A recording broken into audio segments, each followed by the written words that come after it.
क्या आपने कभी सोचा है कि जब कोई आपके घर में बैठकर आपकी ही पीठ पीछे आपके परिवार को बर्बाद करने की साजिश रचता हो, तो आप क्या करेंगे?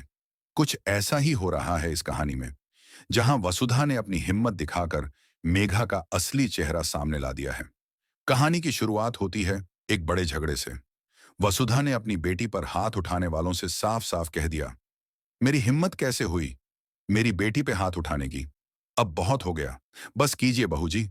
ये सुनकर सब सन्न रह जाते हैं। वसुधा अब किसी से डरने वाली नहीं थी। उसने खुद आगे आकर दिव्या से कहा, अब सबका सच सामने आना चाहिए। बताइए दिव्या, आपने क्या किया? दिव्या भी अब चुप नहीं रहती। वो सबके सामने मेघा का सच निकालने का नाटक करती है। शादी के मंडप पर दिव्या और वसुधा ने मिलकर मेघा का असली चेहरा सबके सामने लाकर रख दिया। सबके सामने मेघा की पोल खुल गई। अब कहानी में नया ट्विस्ट आने वाला है। मेघा, देव और वसुधा एक साथ एक बिजनेस ट्रिप पर जा रहे हैं। वसुधा का काम है देव का ध्यान रखना, लेकिन इस ट्रिप पर भी वसुधा को बार बार अपमानित किया जा रहा है। देव उसे सिर्फ एक नौकरानी समझता है और बार बार वसुधा को मालिक सर बुलवाता है। वसुधा को यह बहुत बुरा लगता है, लेकिन वो अपनी जुबान बंद रखती है, क्योंकि उसका मकसद है देव को बचाना। लेकिन मेघा का असली प्लान है देव को इस ट्रिप पर ही खत्म करना।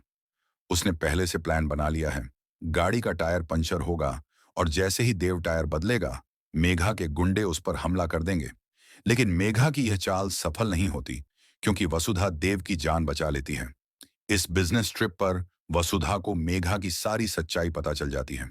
उसे यह भी पता चलता है कि मेघा कोई और नहीं, करिश्मा की बहन है। यह सुनकर वसुधा के होश उड़ जाते हैं।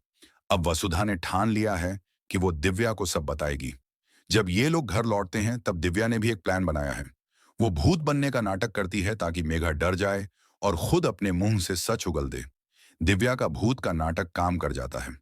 मेघा डर के मारे करिश्मा से बात करती है। दिव्या सब सुन लेती है और अब उसके पास पक्का सबूत है कि मेघा करिश्मा की बहन है। कहानी में अब बड़ा ट्विस्ट आ चुका है। दिव्या और वसुधा अब एकजुट हो गए हैं। उनका मकसद साफ है, देव और चौहान परिवार को मेघा और करिश्मा से बचाना। क्योंकि करिश्मा और मेघा का मकसद है चौहान परिवार को तबाह करना और उन्हें सड़क पर ले आना। मगर अब दिव्या और वसुधा मिलकर ये होने नहीं देंगे। चाहे देव उन्हें अभी भी नौकरानी समझे, मगर वसुधा ही वो ताकत है जो इस परिवार को बचाएगी। अब चौहान परिवार में डर का माहौल है। सबको लगने लगा है कि कोई तो है जो इस परिवार की जड़ें हिलाने की कोशिश कर रहा है। वसुधा ने अब देव को समझाने की कोशिश की, लेकिन देव अब भी उसे नौकरानी ही समझता है। देव के दिल में वसुधा के लिए कोई इज्जत नहीं थी, लेकिन वसुधा ने हार नहीं मानी। उसने दिव्या से कहा, हम चाहे जो भी हों, हमें मिलकर इस परिवार को बचाना है। अगर हमने अब चुप्पी साध ली, तो ये लोग हमें खत्म कर देंगे। दिव्या भी अब वसुधा के साथ एकजुट हो गई थी।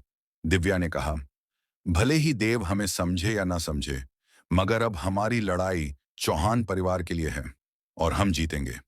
इधर करिश्मा और मेघा ने नया जाल बिछाना शुरू कर दिया। वे देव को पूरी तरह अपने काबू में करने की कोशिश करने लगे। वे देव को शराब के नशे में बहलाकर उससे गलत दस्तावेजों पर साइन करवाने लगे। देव को खबर भी नहीं थी कि उसके सिग्नेचर से करिश्मा और मेघा चौहान परिवार की प्रॉपर्टी अपने नाम कराने की योजना बना चुकी है। वसुधा ने अब चालाकी से देव के सारे दस्तावेज चुपके से देखना शुरू किया। उसे शक हो गया था कि देव से कुछ गलत करवाया जा रहा है। एक रात वसुधा ने देखा कि देव नशे में धुत होकर एक दस्तावेज पर साइन कर रहा है और मेघा उस पर हस्ताक्षर ले रही है। वसुधा चुपचाप वह दस्तावेज लेकर दिव्या के पास गई। जब उन्होंने उसे पढ़ा, तो उनके होश उड़ गए।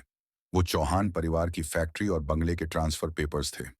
वसुधा ने कहा, अगर हमने ये पेपर्स अब किसी को दिखाए, तो करिश्मा सतर्क हो जाएगी।